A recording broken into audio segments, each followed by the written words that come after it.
no opener? We are live, Jimmy. Whoa! That was the opener. The opener was you saying we have no opener. Good, well done. Good Jimmy to know. Toscano Hey, hasn't. Yankees suck. Stop. Yankees suck. Yankees suck. That's our opener. Yankees suck. Yankees suck. All right. This Take it team away, is John. on the Yankees. Jimmy Toscano hasn't done any shows of any kind. Gigs. Jimmy doesn't do shows. He does gigs. I just do But- gigs. Before people wonder what are these clowns doing talking about the Red Sox, I want to let you know, Bobby Manning's been covering the team, and he's been doing a great job. almost Grasping on the exclusively hope. here. And as you guys know, I was trying to grasp on for hope with like the last 3 Red Sox teams. So here's one finally worth But investing in, it seems. Right. Rather than listen to Bobby Celtics propaganda, listening to talk about a team that's actually in the postseason and has a chance to do some damage here. I want to let you know that Jimmy Toscano wasn't always a hard hat wearing green card carrying member of the Celtics brigade. He used to cover the Red Sox extensively at NBC Sports Boston. And I, oddly enough, this is my bag, the baseball. This is what I did. This is what you do. This is what we do. This is what I do. So can we dip our toe back into Red Sox waters? Absolutely. And yes, Dan Friedman. We can and we will. Garrett Crochet was an absolute dog. Before. He's actually an absolute pig. So where's it ranked, John? This Among is the great best starts game, you've best seen? game I've Bobby's ever such seen a in my life. serial ranker guy. We'll never forget I mean, the night. it's Where up there, were right? we? Crochet took the Where mound. were we when Nick Sogard hit that double? Okay. All joking aside, that was an unbelievable. We have a lot to talk about. All joking aside, we have a lot to talk about. Because you know what can be said about this Red Sox team, Jimmy. That's right up your alley. They got some fight in them. They got some sparkiness in them. They really do. What are they? What are they? They're sparky. They're They sparky, are. and they have to be. And in the playoffs, that's actually important. You have to in the playoffs when you're going up against the best of the best in the big leagues on the mound. You gotta find ways to spark the team. You gotta go from second to home at a record speed. Nick Sogard is my player of the game. Let's be honest, it's Crochet, Wow. but he's my batter of the game. Number Sogard's 2 of my the batter game. of the game because this. Did we give guy, out brownies for this? This guy There's a showed up. brownie for him. Yep. This guy showed up knowing it was a playoff game, Bobby. He Mhm. was balls to the walls from the start. Maybe Motoring he didn't around know the it was a bases, playoff game. I mean, this is a young guy who doesn't know what's going on. slapping hits around the field. I saw a stat. I think it was on Twitter, or no, it was on the broadcast. It's the fastest he's ever run from second to home. This guy showed up to play, and that's what it takes. That's why I'm slamming the hard. That's why I've got the ceremonial hard. This is the ceremonial hard hat tonight. This is a hard hat win for the Red Sox. You knew that it was going to be a dogfight when Fried and Crochet are on the mound. 2 guys that both teams made a point to get over the offseason, and they both showed up. This was the epitome of playoff baseball, where your ace against my ace, my best against your best. I can't get over Fried's he's got a bag. I mean, when you talk about basketball, you talk about a guy who's got a bag. Fried is like the baseball equivalent of a guy who's got a bag. Every pitch, you don't know where the hell it's going. So, and that's the thing. And then Jimmy, you put it there, and then we'll get Bobby's perspective because he's the one who's been covering this. I mean, it's exactly what you had. Fried's been dynamite, and he's their guy. And he had the Sox off balance all game long. And Crochet lets up that early run, and then he settles into a ridiculous groove. And again, we're going to get deep into Garrett Crochet and how not awesome he was tonight, but how big he's been for this team and how he is the one at this moment in time. He is the difference maker. He's the equalizer. And in a short series like this, one game is half of what you have to win. Mm-hmm. And when you have Crochet, you couldn't lose the Crochet game. You do and you're done, especially with the Giolito news that we're going to get to as well. But they were neck and neck. The Sox are trailing, but you look at them. Not only were they going pitch for pitch with the Sox down 1-0, but they're literally, their pitch count was about the same. It's okay. This is going to be a bullpen game. These guys, maybe 6 innings out of them. We'll see how it goes. But what ends up happening, the key thing, the Sogard, stretching that, and getting that double and putting 2 men in scoring position. Yoshida comes out of nowhere, with the pinch hit single that puts him ahead. But the key to the whole game to me was the 6-pitch 7th, because that gave you an opportunity. to get Crochet back out there, and you didn't think that. And like, look, the Whitlock Chapman thing's been working great, and I had visions of 2003 dancing in my head where the Sox had a formula what was going on there, and you got Pedro, and he gave you 7 and pat him on the ass and go, and then you go to Timlin and you go to Embry, and we knew what we were doing, and it was all, whatever it was. You had a setup for how that was going to go, and the opposite happens on the other side. And they went away from it, and on the other side, Fried gets pulled after however many pitches, 90 something. But he was he got to 102. Yeah, he was cooking. He got pulled with nobody on base. So but again, you know what, it's John? a question. I will say he got pulled with nobody on base, but he was starting to falter a little bit. And I go back to the inning before that, Bobby, where the Celtics. So was Crochet though. He faltered a little bit in that last at bat. But the inning before, it looked like the Celtics may have had. Oh, like there was a chance he might not have got out of that inning. I think it was it Sogard on second, and then no, it was the catcher on second after he drew like a 10-pitch walk, I think, and somebody grounded into a double play. I'm blanking on the guy, but that to me was like at the time Sox were still down a run, and I thought that was like a back-breaking moment right there because they had a chance to knock Fried out of the game, but he got out of the inning on that double play. Went back out the following inning, and that's when the Celtics. Red Sox. I was doing it too when I first moved over. Yeah, that's going to be hard for me, but that's when the Red Sox continued to chip away and just again get that pitch count up, and that was the difference, John. Yeah, that 6-pitch inning for Crochet that allowed him to go back out there. You don't want anyone who's watched the Sox this year knows if it's a bullpen game, you're finding something else to watch because nobody wants to watch that. So especially in the middle innings. Even though their bullpen numbers were surprisingly good. You get to the back end, you feel good about it. The Whitlock Chapman stuff has been solid. And so you feel good about that. I think it was, I think there's no chance he doesn't have that 6-pitch inning. They don't go there. But what's funny is then it was that shortcut to Chapman, which was scary because you bypass something that had worked for you. And nobody likes that. This has always been a pet peeve of mine with baseball.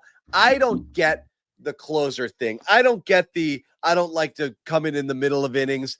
I don't get how much they have to be babied and you saw it play out. But you see it play out, and you don't like your closer to get it out and then go sit and wait. So why did he come in? It was a long wait because you had that challenge and that inning dragged on a little bit and the Sox tack on an insurance.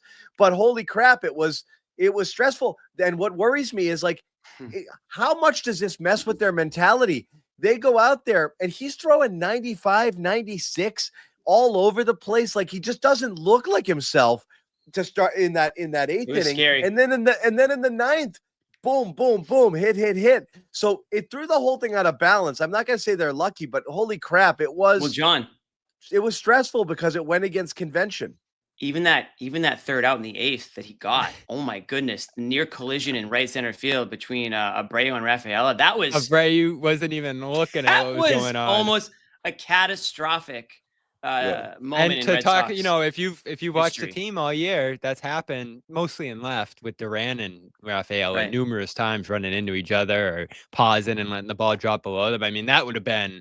Out of all the great things that happened tonight and scary moments, if that's how they blew this game, that would have just been demoralizing, especially after what Crochet did here. So that was scary. I think the entire city shrieked at that moment on that third out. And then to your point, John, the 9th inning comes around, and Chapman's been so unbelievably good, and emphasis on unbelievably, that you start to wonder, as a single here, a single there, like we haven't really had a situation where Chapman's I've been scared about him in a playoff spot. Unraveled, but there is that. I don't want any bad juju here, but there is the previous Chapman where he has unraveled in those situations. So that starts to creep into your mind. Being a Red Sox fan starts to creep into your mind. No matter how many championships these guys have won, it's in your DNA to hide under a pillow sometimes, right? So all of that stuff. There we go. I was wondering, and it's playoff baseball. You gets the juices flowing, John. You know what I'm saying? That's the best part. Is like I'm actually feeling something. Yeah, I feel something here. I miss the chaos, and like it's almost like a 1-2-3 9th would have been boring. It's not about baseball is about absolute agony. Like, that's what you're used to is like, you're supposed to suffer through this. Nothing is easy. And the tension is through the roof, That's as hard as it gets. Bases loaded, no outs. And what an at bat to stand. You talked about Jimmy as Chapman slipping. In the 8th, he's out there throwing 96. They're talking about it on the broadcast. He had slowed down late in the year velocity wise. Even, he gave up a game to the A's. He had a couple of shaky outings down the stretch. Cora got asked about it a ton, and he's like, yeah, it's a long year. Then he's up to 101 in the 9th, and he's going at guys. He's throwing strikes. The last at bat there, he got a slider right over the middle that froze the guy, and I was just like, oh. And he was just placing his pitches great, executing. John, we talked about it earlier in the year, on our text chain. This guy's been so shaky through his career, and he's bounced around now because he can't throw strikes, and he's been super inconsistent despite the amazing skill he has. And we're supposed to just sit here and believe that the Sox got this out of him this year because one day he was walking around and they were like, wait, have you thought about locating your pitches? I'll tell you what, though. Like, it's the funniest thing I've ever heard. It strains like it's almost unbelievable. And then Cora's asked about it the next day, and it's like, yeah, he literally never thought about like trying to put a pitch somewhere. He would just rear back and throw it. We're like, how in the world did he survive back this long in the day, doing that? When he was with the Yankees and all that, you'd love when he'd come in the game because he'd just start throwing it all over the place. Wild. You'd be like, yeah. But you know what? You'd be like, here you go. I'll tell you what, Bobby, it's the exact opposite now. All he does is throw strikes. Like he almost throws too many strikes. Like it's like he's going at Stanton, like right down the plate, chest high, 100 miles an hour, like my best against your best, buddy. I'm about to blow it right by you. And he does. I absolutely love it. To your point, John, playoff baseball is all about the chaos and is all about the drama and the in-between pitches. I had a couple people text me today who probably haven't been watching baseball as often. I think we got a lot of people that are jumping back on, as they should, and welcome. But there's a lot of people who are saying, why is the game going so fast? Well, that's the pitch clock, everybody. Welcome to the new era of Major League Baseball. They instilled this pitch clock, and I think it is taking away a little bit of the dramatics. And I do wonder if they can somehow figure out a way to find a happy medium here, because it was 3-4 tonight, Jimmy. Totally. No, but this would have been if this game was 3.5, would anyone have complained, Bobby? I don't think so. No, that's my only point. If it was just fooling around, throwing the ball over there. The other thing, Chapman moves the tying run over, throwing the ball over to first too many times. So there was some drama there as well. Yeah. They almost came to pieces. They literally, this is a game you had one, you got to tip your hat for how gritty they were. And they hung in there. Offense wasn't going at all. They were clutch getting those two guys in scoring position. Yoshida comes in, delivers the pinch hit single, boom, 2-1, and Crochet's dealing, and you start to feel good. But holy crap, between the, Chapman, losing sight of that situation and putting a runner in scoring position there when it's still a 1-run game by throwing over to first, and then Abreu cutting off the best defensive player. They said it on the broadcast, the best defensive player on the planet. And Abreu's like, yeah, got it. Oh my God. And then Chapman comes in, bing, bing, bing. And the Sox, bucking convention and bringing him out there. He'd only done it once before back in July. You are playing with fire a little bit there. It's almost a nervous thing to do. Stretching your starter and giving it to your closer is the thing that you do when you don't have confidence. But there's a 3-game series. You almost had a treat tonight, like a game 7. So I loved it. And, I'll throw it over to Boone. Thought he pulled free too early. Maybe he felt he was getting a little shaky, Jimmy, but their bullpen stinks on that side. And that was one of the few advantages, at least skill-wise, you had in the series, talent-wise, is the bullpens. They gave it right up. And this was a great game by Cora. I don't know if you watched on Friday when they clinched, Jimmy. He had a phenomenal bullpen management game on that night when they had Kyle Harrison starting, ended up clinching the playoffs with a comeback win that night. This was amazing stuff by him here. And, I've defended him through these string of last place seasons because the talent hasn't been there, and he's gotten the best out of what he possibly could in the first half of these seasons. This year had some ups and downs. So he's gotten some fire at times, but spots like these, I just feel so great about him. You knew he was going to stretch Crochet because he coaches urgently. You knew he was going to go to Chapman early there, and try to get 4 outs with him. Like this is just stuff he does in the playoffs. We saw it all the way back in like 2018. So I loved it. But there was some stuff here I didn't like that still worked. You get the lineup card earlier and you're seeing Sogard and Eaton in there and you're like, what is this? And then the double, I didn't Jimmy, like it. The Sogard double, it was an obvious pinch hit spot that he just didn't in. He had him go against the righty there. So he gets a double in that spot. That ends up being a good-looking decision. Yoshida, the pinch hit, the following at bat comes through. Like, I could just rattle off moments all season. This team's definitely blown games too, but he just seems to push all the right buttons. And that was one of the few things coming into this little series here where you felt like the Sox had a huge advantage. Boone is just botched things left and right for this Yankees team over the years. And I feel so much better about like Cora. 50. Boone's got like 15 lives, like you said here. Every year, everyone's like, "This is going to be it, right? They're going to fire him now," and then he comes back. And look at just how much more talented that Yankees lineup is in particular on the other side. It's Stanton and it's Judge and Bellinger's over there now. And especially in the ninth, it's just a murderer's row coming up. And the Sox are Story and Bregman, they're nice. But when you saw that lineup card go out today, it's minor leaguers. Oh my God. It was like one of my friends was joking. He's like, did you load up a text from spring training and send it to me? Like, who and the guess hell? What? Who are these? If there's people? a game 3, you're about to start a minor leaguer in a do or die game here in the series. I mean, it's unreal what this team has.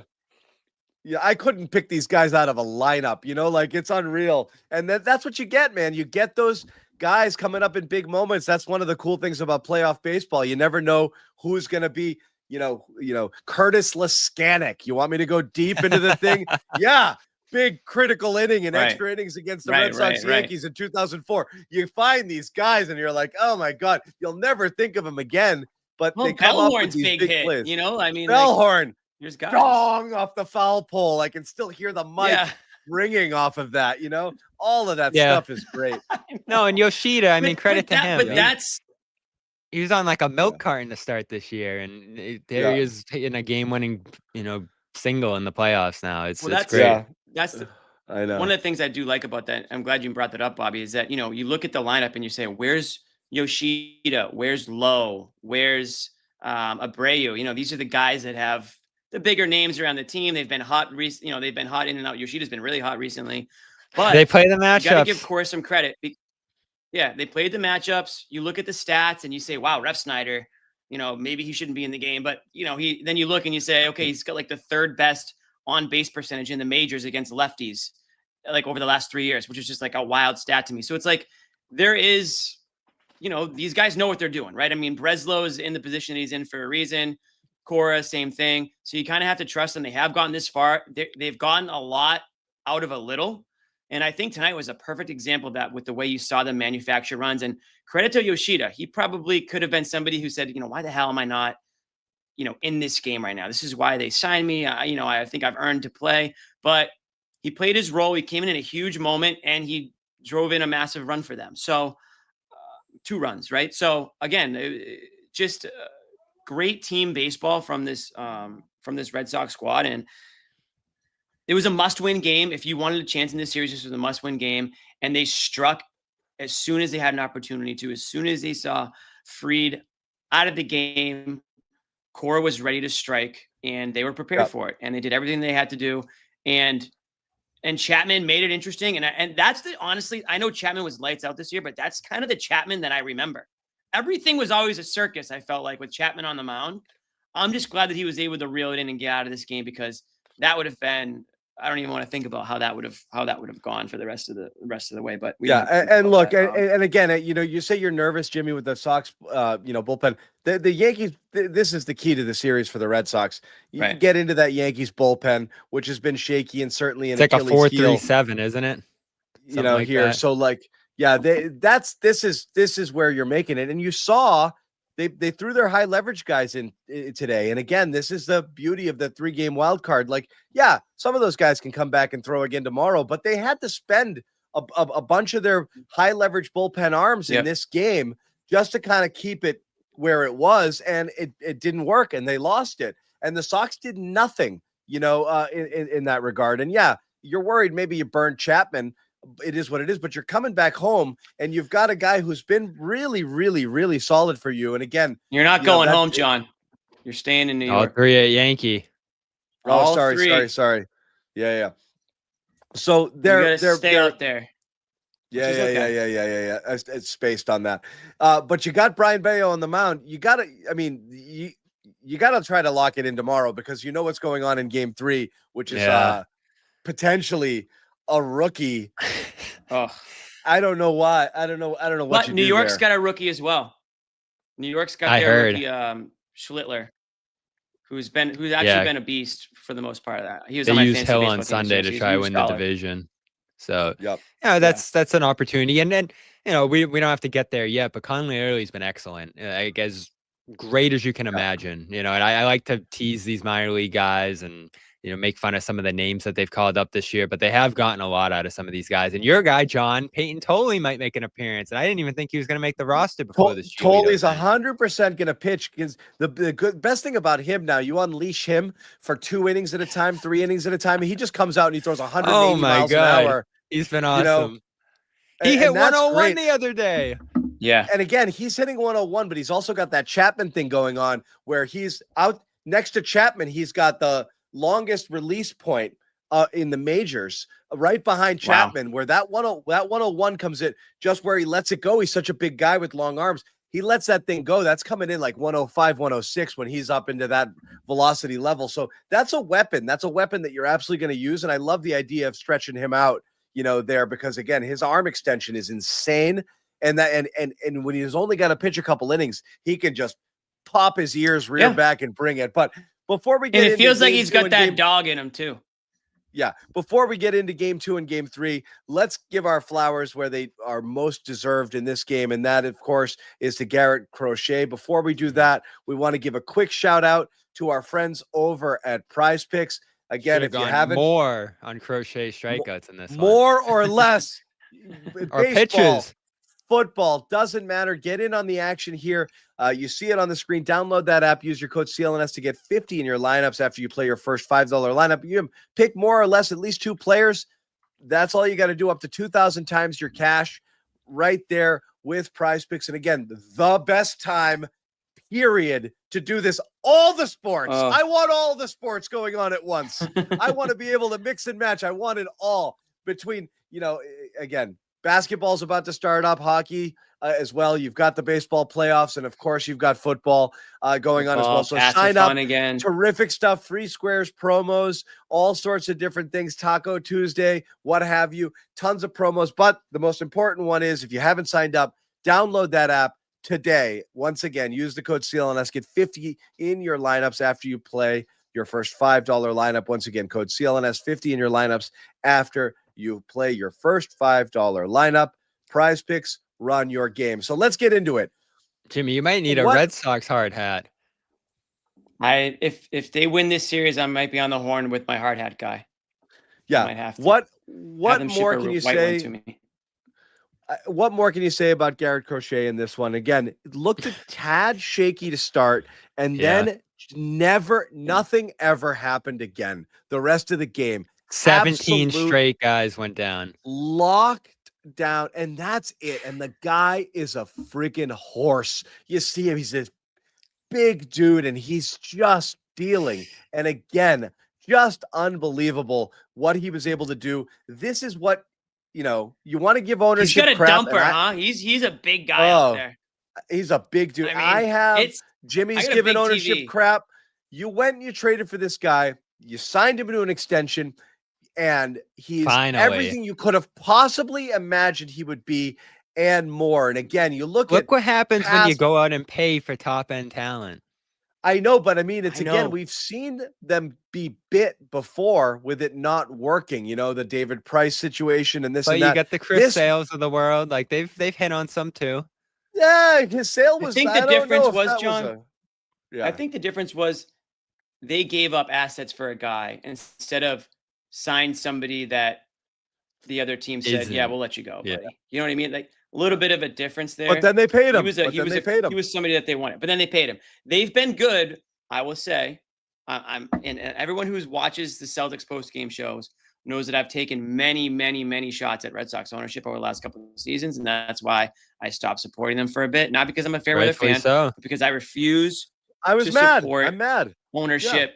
I refuse to support a team that the owner blatantly, obviously is not caring about the product. And so recently they've made some decisions in the best interest of the team, not John Henry's wallet, not all of them, but some of them, that have allowed me to creep back in. And I've been to a few games this year. I've been following along with, Jimmy, I got a little Nesson buddy group chat that we watched.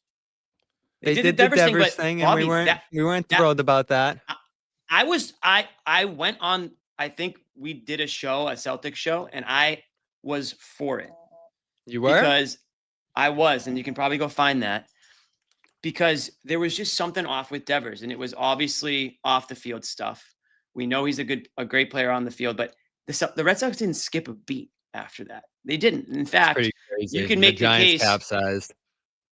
Yeah, you can make the case that trade saved the season, despite the fact that they brought back a player that almost torpedoed them or did his best to do so. What's his name? Oh God, we don't have to do the Devers debate tonight, but yeah, I'm still not crazy about it because of what they got and how it went down and all that. Yeah.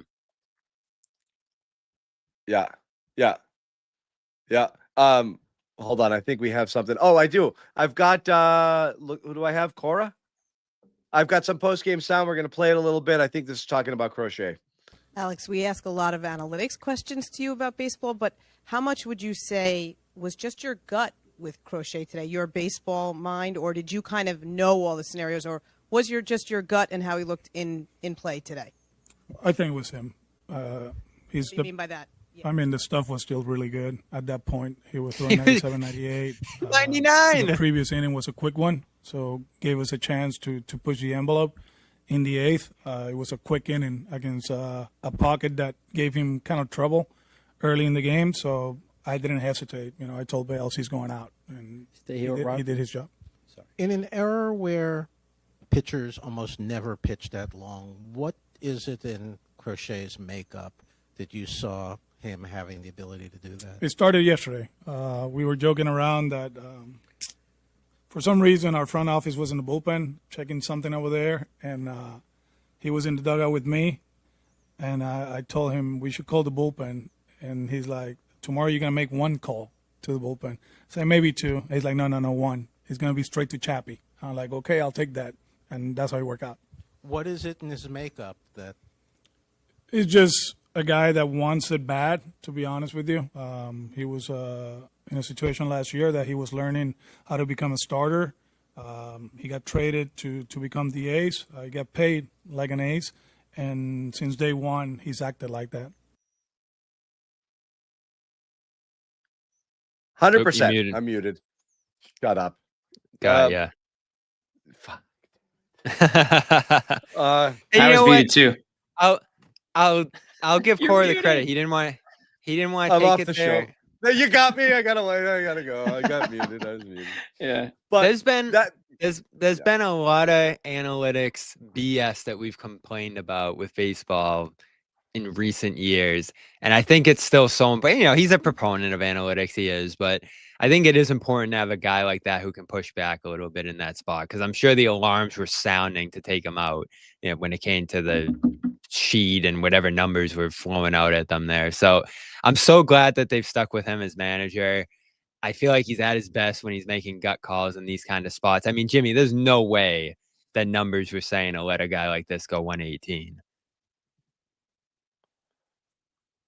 No, and it's honestly a breath of fresh air because I'm so sick of seeing pitchers go 4 2/3 innings. I mean, I get it. That's where things have trended. They've got starters now. They've got guys who don't go more than, 80 pitches. They got openers. They've got, 3 different closers. I get it. But to see, they got openers. But to see a guy this was an old school. This was, again, I don't want to go full Bobby here, but John, all joking aside, this was a elite Red Sox starting pitching performance. This has to be up there in some of the best pitching performances in the modern era. I'm not going to go back to, where's it ranked, John? When you were watching, you got to give me a ranking and all those guys. Modern. Modern. It's got to be top 5, right? Look. Did I freeze? No, I'm trying to think. No. I'm trying to think in terms of the rankings here.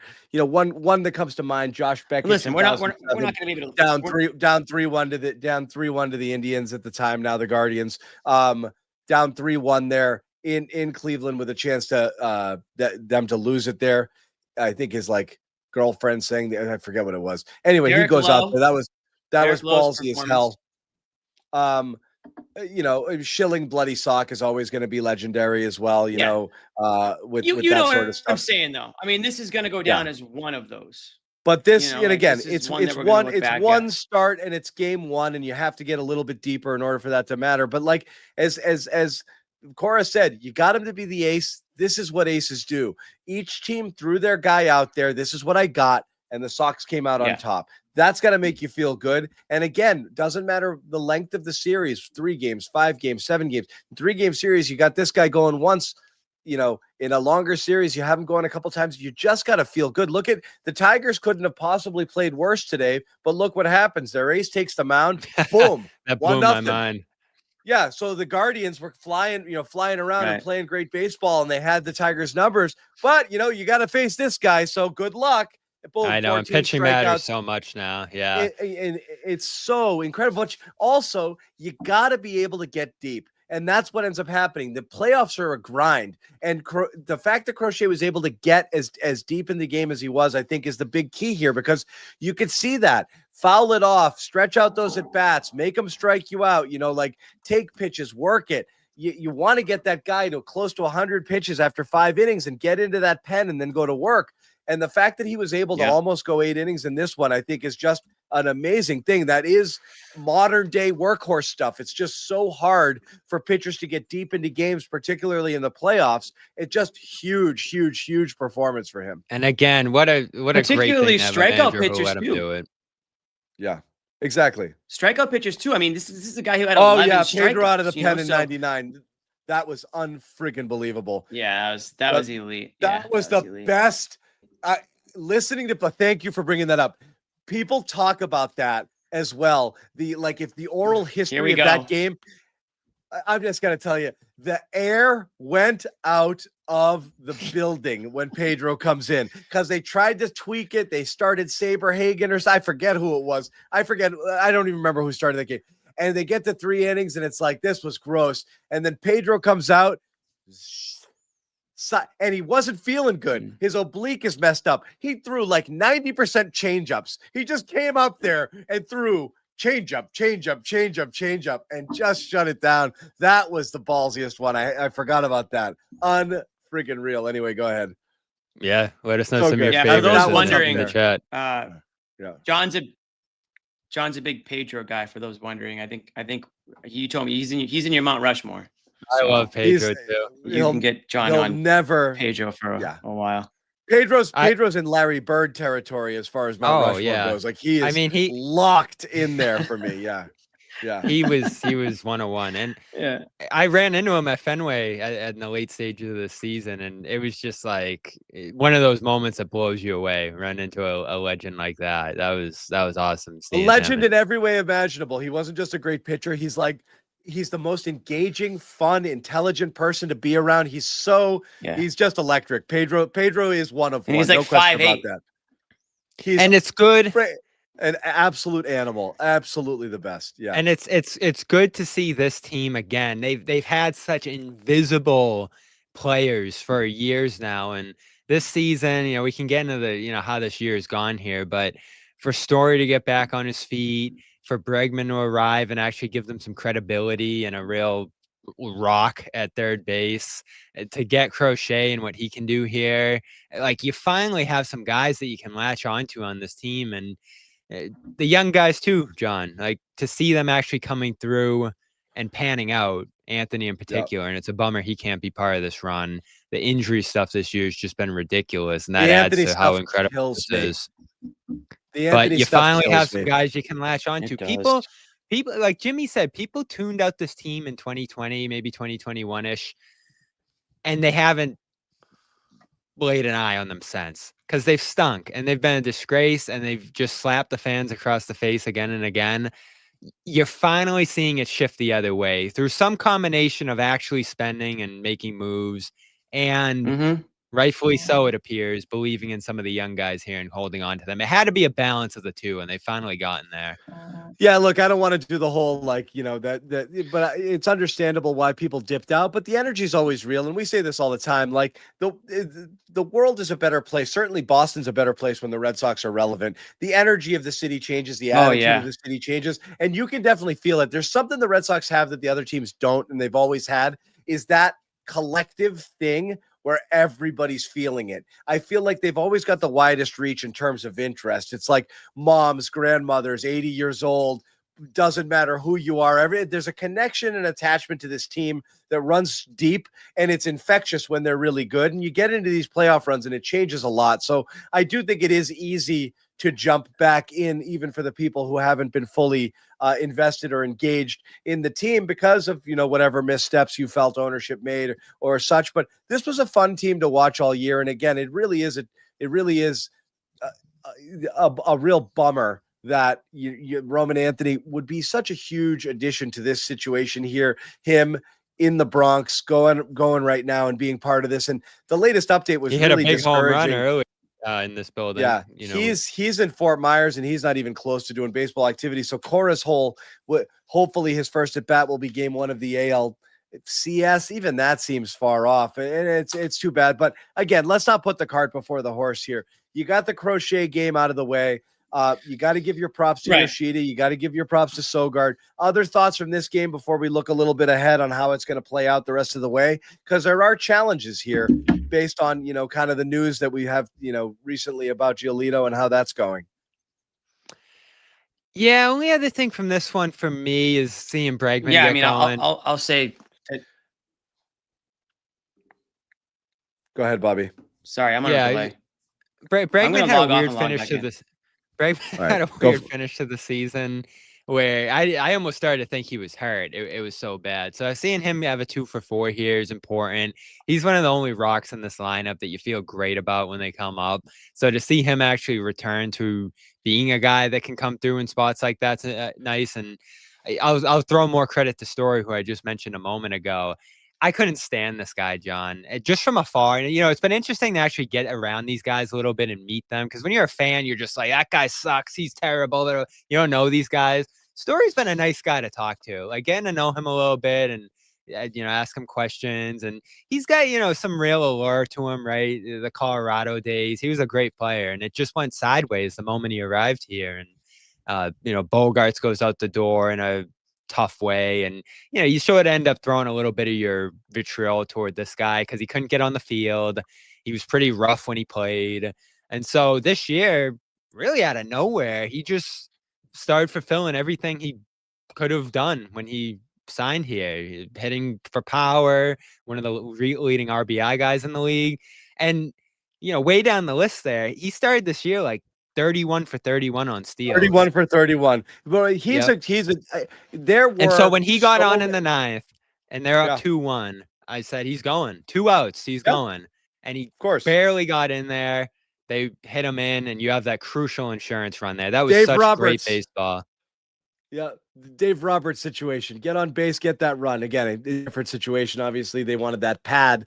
But yeah, I mean, and again, a feast or famine night for him. 2 singles, 3 strikeouts. But he was legit, I think, not just by naysayers or people who are just frustrated by how the contract has gone, how the injuries have played out, and how he hasn't quite lived up to what he was supposed to be when he was Chaim Bloom's one big splash spending. After seeing all these players leave, you sign this guy. And yeah, there's a lot of reason where people have been down on him. And the way he started this year, he wasn't making contact. He looked overmatched. It wasn't competitive to the point that you're like, they might just have to just bring up, Marcelo Meyer and just have him play short and end the Story experiment altogether. And he completely turned it around in terms of his, production, the stolen bases that you mentioned. He was important. And look how look how jacked up this lineup is right now. You need him. You need him in there. You need him to try to, Yeah, and they were such a weird lineup because to be a presence. Yeah. Yeah, and you don't look at him and say 3-hitter. You don't look at Bregman and say 4-hitters. They have such a weird looking lineup. The mixing and matching they do, and the names and the depth. It doesn't look good, but they were legitimately one of the best offenses in baseball this year. Just doing that matchup game. But that stuff doesn't always translate in the playoffs. That's the thing. It's like this is where you get fool's gold, and this is where the runners in scoring position stuff too. They left 3 guys to start this game. Yeah. Again, you're facing good pitchers all the time when you get into the postseason, and you're facing relievers, who are coming in and throwing gas. Hey, can you beat up on the crap teams, in July and August, who are playing for nothing? And get on a little bit of a run. Guys are injured, not in here. It doesn't matter. They're not playing for anything. And then you get into the postseason and you're like, holy crap, all these guys are good. That's what I was worried about, is a little bit of a shutdown. The thing is, though, there's not that much of that in the AL, which is why it's wide open here. Yeah, this is one of your tougher matchups right here in front of you. Right here. And so, that's why I think people were just so bullish on the Red Sox is, give us a shit, just get us in there, and then it helped. Anything can happen, right? Yeah, it helped to get a short series here too, because you just don't have the starting pitching depth to get through a long series, and we can get to that. But this is a great opportunity for them, and who knows how far they can go with the talent they have. They're decimated by injuries. They left holes. That far. Yeah, they shouldn't be able to. You look at that lineup and you're like, but you win this series and you feel awesome about this season. Like this would be an awesome upset. You think Toronto? You think Toronto is some juggernaut? Certainly not. It's like there's not that. The last time they made the playoffs, and you're facing the Astros in there, it was a superior team. Getting to that point was all well and good, and you even take a 2-1 lead in that. It just never. It was like you knew you were playing a team that just had more juice. You're not going to run into every team in the postseason right now has as many flaws as you do. So and that's why it's wide open here. And again, a guy like Crochet is your difference maker. It could be in a lot of different series. If he's out there and he's anywhere close to what he was tonight, that's a lot. I mean, in the playoffs, that matters huge. Yeah, it does. We're giving some love to Story, Jimmy. The steal in the ninth was huge. Comeback player of the year. There's a lot of contributors in a win like this. So this was awesome. How far is it going to go?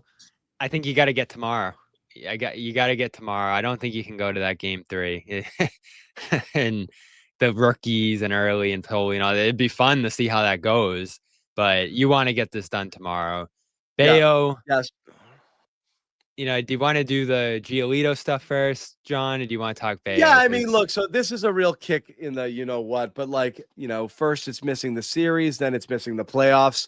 This sucks because this was, if you felt that the Red Sox had a good chance, Bobby, you were probably going to rest it on 3 starters that you think can keep you competitive, and the back end of your bullpen being able to shut the door. And that was it. That's your calling card. Yeah. No, when Anthony went down, and that was the storyline, right? You're done because Anthony's out. Cora kept pushing back and saying, no, it's pitching. We're a pitching team. We're a pitching team. And that's the reality is you felt okay the way these guys were throwing the baseball is this is a competent playoff rotation 1 through 3. And then you figure out what you're going to do game 4. And it might've been early, in a series where you're going, beyond, the 3 games, which they're playing here with the Yankees. But 1, 2, 3, certainly in that first series, you felt good about it. And this throws a huge wrench in it. I don't mean to doom and gloom it, but this sucks out of nowhere too. What did I miss? We're moving on to Giolito, and I wouldn't say it's. Can I just say what did I miss though? If you can get it out. A lot of people were saying some shit about you, but I think it's gone. I think it's I cleared the chat. I booted them all, Jimmy. What's your final statement on this game? I'm too Jimmy? frozen. I don't know. My connection's all screwed up. All right. While Jimmy's unfreezing, I'm going to tell everybody. Connection. Oh no! Here we go. Delay. You go, Jimmy. I'm going to stop talking. We gotta get you on some Ethernet, man. You got the Joe Sway Wi-Fi. You have the floor. John, you have the floor. Then give me a second.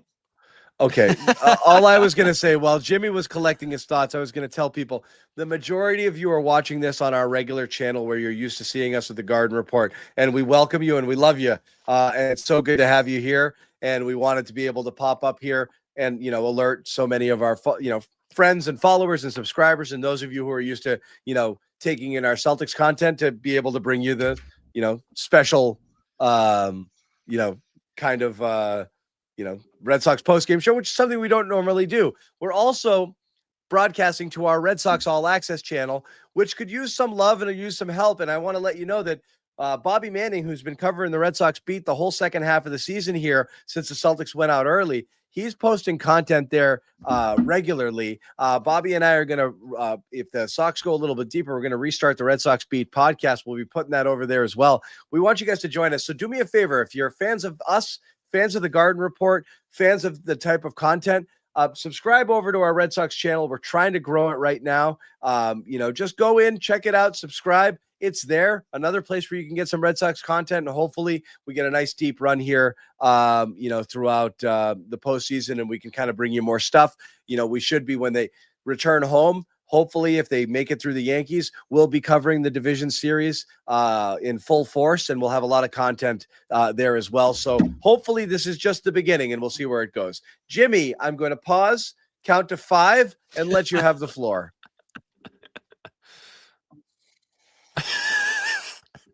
1, 2, 3, 4. Oh, you were counting to 5 or I'm counting to 5? Either way. Okay, I will have the floor now. I got to say this. I'm fired up for playoff baseball. It's just been a minute. And I don't know. I thought it was something wrong with me. I thought I needed I needed to pinch myself because I couldn't feel anything when it comes to sports, John. But this is getting me back. It's getting my gears going a little bit. I love the dramatics. I love the ace against the other ace. I love that the Red Sox aren't the favorite. I like that they have to grind things out. I like that they have to manufacture runs. I like that guys have to step up. It feels like a team that could catch fire. And you said it a little bit earlier, John. There's no runaway team in the AL right now. I know the Mariners have been playing great baseball. Oh, Seattle's really good. That's a good point. Cleveland lost today. Detroit's been reeling. Detroit backed into the playoffs. And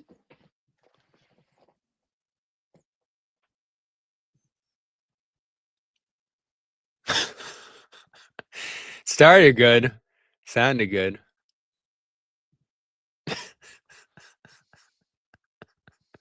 No, oh man, this is an epic Wi-Fi debacle. You get a little bit of everything here. You get a little bit of everything. What would it be without some Wi-Fi issues? Yeah. So anyway, just back to it. Yeah, the Giolito thing is tough. I'll ask this. One of my friends who's too much of a coward to jump into the comments, but he's texting me watching the show. Wanted to ask this question. I'll ask you, Bobby. How does the Walker Buehler situation look to you right now? It is after this injury. Expected. Like, he was awful here. I was like, he'll go back to the Dodgers and put up a 3-3. And instead it's the Phillies. So, you start diving into the story of this year, and they're down to 2 starting pitchers after this Giolito thing. And, you said it came out of nowhere, John. He was really slipping in September. So I'm not totally No, I know. Exactly. I'm not saying nowhere, but you didn't know it until right. You didn't know what it was. You thought he might just be running out of gas. Yeah. Yeah, exactly. Tired arm, this and that. But it was just, they were lining it up late in the year when they felt that they were in there to have him go let's game get to 2. the other side. So let's get to the other side of the season, right? Because we're celebrating and we're excited right now. There's also been every other day frustrations this year, moves they didn't make, at holes they left on this roster. And listen, they've had bad injury luck, but they are down to 2 starting pitchers here, reliable ones at least. And it's Buehler, that awful signing that went sideways. I don't know. What was your friend saying? They should have kept him? I mean, they were gonna keep him in the bullpen, but he just said, it's his first year really watching the Red Sox, so he doesn't know that much about them. I'm just kidding. Buehler was awful. Well, he was awful. He was awful. And then they get Dustin May, and the Dustin May thing was so goofy because he was at Fenway the week before, and you weren't scared of the guy at all. You were like, this guy stinks. He goes out the door with the injury, I don't know. And then it's just up and down this year. Crawford started the year with a home construction accident that knocked him out for the year, and Houck went down right away. And you just go up and down that pitching staff, and they never really addressed it. Other than Crochet and Bayo, they got this awesome year from him, but they have just had arms going down left and right. And all they've really done is throw some openers out there every once in a while, call some guys up. And they're so lucky they have this guy early who actually came through in one of those spots, who gives them a chance now. It's actually pretty amazing that a team lacking, that has as many holes and question marks as it did, is able to continue puttering along, because you're not just looking at that, you're looking at other injuries that happened earlier in the year to people that you were hoping to, count on to give you innings that never materialized. Obviously, Tanner Houck down, your Cutter Crawford, like there was, the amount of attrition here, and then you lose you trade your best hitter away, and then your next best hitter is hurt for the playoffs. It's pretty remarkable that with spit, glue, rubber, Band-Aids, whatever it is that they're tying this together, that they're in the position that they're in. This by no means is a team that should be as successful as they are. So Cora got some grief for, no one expected this team to be where they are. You swearing. It was a great quote. And yes, and you could nitpick it, but I think the overall spirit of the quote was accurate. Like, this is not the kind of team, and I think he's had frustrations with the front office at different points, ownership, that should be in this position, and they've gotten themselves there. And I think he deserves a lot of credit. The guys who have grinded, like Jimmy said, who are in these guys' play, Romy Gonzalez, who is one of those names you would laugh at coming into this year, being your second baseman / first baseman. He's figured it out. Nathaniel Lowe, who they basically just got off the scrap heap, and Nats let him go, has done a good job. The catcher position they figured out on the fly with Narvaez. So they've just had to make it work without a lot of resources, and they're still not a top end payroll like they probably should be here. But hopefully they're heading in that direction. Because listen, Jimmy, as excited as we are about this, if they lost this game because of a hole or didn't make the playoffs because they didn't address starting pitching depth or whatever would have happened that would have prevented this, it'd still be so frustrating, because you do have the Crochets of the world and guys who have had big years, and Chapman, like, you hate to waste those seasons when you get them. And they did it in recent years. They've had some guys like Justin Turner, who was awesome, and Jansen was awesome as the closer. And I remember Chris Martin, who had like one of the best setup seasons ever. And you just wasted a year because you didn't have the talent around some of these performances. Now they've made it work, and you hope that they can push deep into the playoffs. But I don't think they have enough pitchers, John, even to get through this series. If you need to go to a game 3, I don't feel great about it. Which is why, again, it's a win tomorrow and then worry about the rest later. And that's where we're at here. You're off till Jimmy, Saturday. now that you're back, I want to know stuff. How about Schwarber, another guy that they had and could have, kept around? We could do that all day. Oh, I don't want to do that. The Schwarber thing kills me. He was such a Red Sox in his 1 year here. He loved it here. I know. That was such a no-brainer. But we don't want DHs. We want positional versatility. And he was mashing. Guy's mashing. Meanwhile, you're playing guys out of position every other night, but whatever. Every night, anyway. What I'll say is this. I don't want to look too far ahead. I think this Red Sox team surprised a lot of us to be in this position. Credit to them, credit to the players. I don't want to give the ownership too much credit. I want to give front office too much credit. I want to give some of these players credit for just grinding out games and getting to this point. I really hope to see, and I will say this, it was great to see Bregman come through late in this game, because he has been struggling more than anybody. And he had that awful ground out earlier in the game with guys on base. And I tweeted, like, that's why you signed Bregman, was for moments like that. And he grounds out little dribbler to third. Well, he totally redeems himself late in this game with that massive insurance run. I mean, we were nervous as it was up 3-1 with the bases loaded. Can you imagine if it was just one run? Maybe the Yankees do try tagging up on that second out there. And who knows how this game goes, because that was not a good throw, by the way. Yeah, it was a wide, halfway up the third baseline. So could have been a completely different game. We could have been, doing a postmortem right now. So I got to give Bregman credit. Maybe that's something that he can build off of, because he's somebody that they are absolutely going to need. I mean, he is supposed to be the heart of that order, and it would be nice to see Story, continue to have a, he's had a sneaky good year, Story. I know it didn't start off, obviously. We gave him a lot of credit, yeah. Like to see what he gave them. And those are the guys that you do need to have, this is nice, but you do need to have the bulk of your order, that the 2, 3, 4, 5 guys. Duran too. In that heart of the order there. They do need to come through for them. Duran batting out of the 7th spot tonight. It was obviously a funny lineup, but you'd love to see Duran come through, because he's been a guy that, talk about an up and down year, but the numbers are there. Yeah. And I think that he's got some gamer for sure in him. It feels like he should be Rafael, a season guy. Big so I'm waiting to see something from him too. Yeah, and he had the hit on Friday that sent him into the playoffs. I love him too. That was awesome. Electric. He's had. I want green uniforms. Let's go. I like it. I liked as good as Fried was. I loved that they were able to push counts. I thought that they worked counts as best they could to get that pitch count up there where it was, and chase him out of the game, because that had to have been a talking point going into this game, is that Fried's going to do his thing, but if we can get him to throw pitches, fight off, strikes, get that pitch count out there, we can do damage against his bullpen. And that's exactly how it went. So I will give Cora and I will give them credit for that mentality and that game plan going in 100%. How do you feel about Bayo tomorrow, John? Look, man, it's again, you talk about, I hate momentum because I just don't believe in it. But again, you're talking about things start to get really dicey, and the Yankees are trailing in this one. You get out in front. Bayo's doing okay. You get into the 5th and 6th inning. The pressure's been on the Yankees. And the pressure's on the Yankees, and they're going to, rain. Fans there are going to rain holy hellfire on this team, for going down right now. And I've been checking over there, on Yankees Twitter and just what's going on. Boone's getting massacred for taking Fried out of the game here.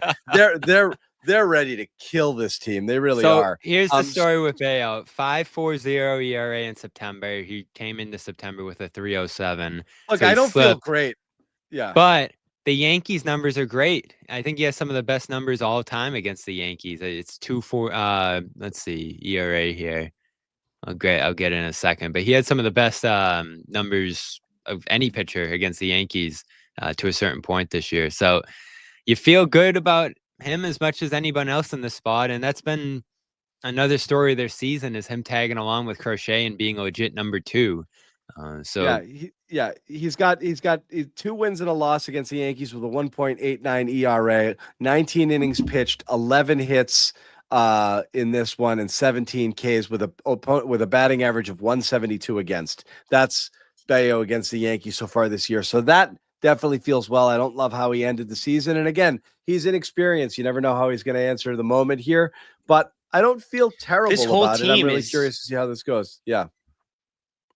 Yeah. I for his career is 2.35 against and obviously Bregman aside. And Bobby, when Jimmy starts, you got to stop. Let him talk because he's on a slight delay. Go ahead, Jimmy. Go ahead. Thank you, John. I was going to say, Bregman aside, of course, and maybe 1 or 2 other guys, this entire lineup, pitchers, batters, they're all playoff inexperienced. I kind of wonder if that's a good thing. It's like ignorance is bliss. To show up, go into enemy territory, young studs, young guys that don't have anything to lose, just go in there and take care of business, just like they did tonight. They have all the momentum now. The Yankees are playing on their heels at home. The fans will turn on this Yankees team at a moment's notice. As soon as the baseball leaves a ballpark in Yankee Stadium, if it comes off a Red Sox bat, forget it. The Boo Birds will be out. They will be quick to call for Boone's firing before the guy even steps out out of the dugout, and it can get very ugly in New York City. I think the Red Sox know that, and I think they enjoy being the villains and enjoy that, like you said, Bobby, a team that doesn't have anything to lose. So I think that this is the perfect, and Bayo, it's hit or miss with him, right? I mean, on any given, another guy that was on my fantasy baseball team this year, no big deal, but on any given time he stepped in the mound, you didn't know which one was going to show up. Jimmy, one. Did my Wi-Fi last? You did okay, but we're going to wrap it up. We're pressing our luck. I do want to say, is there a gong underneath your desk or something? Because something went off, like you know. Wasn't me? Okay. Bobby's laughing. It could have been something on Been his an end. adventure. Very quickly, I want to address Let's this end comment this and before other. my Wi-Fi goes up more. We are. I want to address this comment and a few others like it. Have they always done this? No. What the hell are these guys doing talking baseball? Hey, we all have baseball in our blood here, okay? Two, are we going to keep doing it? Yeah, we are. We're going to do some version of this throughout the playoffs as best we can, depending on personnel. And we might switch it out. Maybe we can find some other people who want to dip in here. Bobby's going to be covering games in person, but we are going to try to bring you Red Sox postgame shows for as long as this postgame run lasts. So we do thank you guys for, kind of out of nowhere, not expecting something like this to happen, for as many of you to jump in here and watch this as you did. Maybe the audience grows for the next game. I want to once again let you know, and again, so many of you are watching on our main YouTube channel where you are used to getting our Celtics Garden Report postgame show. We do have a Red Sox YouTube channel as well, where Bobby puts a lot of his Red Sox content. He's been covering the team down the stretch here.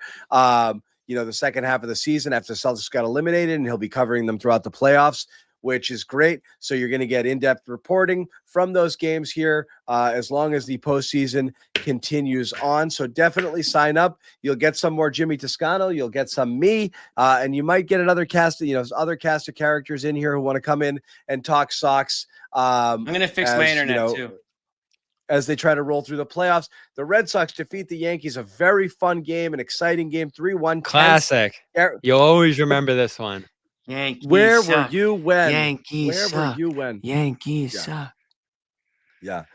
Terrific stuff. Once again, shout out to Prize Picks. Also, quick shout out to Game Time, another one of our sponsors here. If the Sox return home, you want to head to Yankee Stadium, head on down to Yankee Stadium. You should go tomorrow. What are you guys doing here? Did you see, John? There was a different company that wasn't letting people buy from Mass buy Sox tickets. Yes. Game Time's letting you buy Sox Yankees Game Time's tickets. letting you. Get in on it now. Use that code CLNS, $20 for first purchase. Drive down there, and Yankees suck. Yankees suck. Do it. Get down there. Sweep. Bring your brooms. Head to Yankee Stadium tomorrow. Check out for tickets right now. Code CLNS, $20 off your first purchase. Terms do apply. All in pricing, so you don't no hidden fees at checkout. Panoramic views from your seat, so you know exactly what it is you're going to get. And watch the Yankees, watch the Sox beat. There's nothing better than watching the Sox beat the Yankees in their house. Oh my God. So go check it out. A lot of fun. And again, quick shout out, Prize Picks. Get in on the action here. Download that app today. Use code CLNS. Pick more, pick less. It's that easy. The house that Crochet blew away. Yeah. Code CLNS, get 50 in lineups after you play your first 5. Once again, download the app, code CLNS, to get 50 in your lineups after you play your first $5 lineup. Prize Picks, run your game. Thank you guys for hanging out. Red Sox defeat the Yankees 3-1. They are 1 win away from advancing to the ALDS. Should be a lot of fun. Thank you guys for hanging out. We will see you back here tomorrow on the Red Sox postgame show, because this is what we do now. Good night, everybody.